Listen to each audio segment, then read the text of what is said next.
আসসালামু আলাইকুম। এই গাছটা আমরা অনেকেই চিনি, দেখতে হুবহু হলুদ গাছের মতো, কিন্তু আসলেই গ্রাম বাংলায় এটা গরুর কোনো সময় লিভারের সমস্যা হলে এর মুতা তুলে, এর মুতাটা তুলে দইয়ে পরিষ্কার করে সেই গরুরে খাওয়ায়, তারপর গরুর লিভারটা ক্লিয়ার হয়।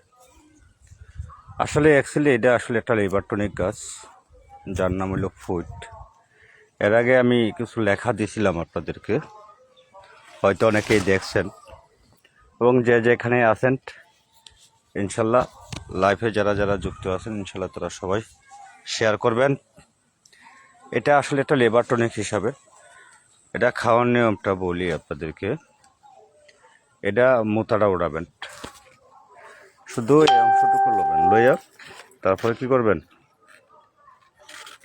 অংশটুকু লইয়া শেষবেন, সেচা রস করবেন, রস করে এটা গরম করবেন, কুসুম গরম করবে।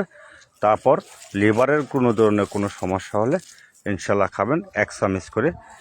এটার সাথে অবশ্যই মধু মিক্স করবেন, তাহলে ইনশাল্লাহ অল বডির একটা উপকার পাবেন, একটু নিশ্চিত থাকেন। আলহামদুলিল্লাহ, এই বলে বিদায় নিচ্ছি।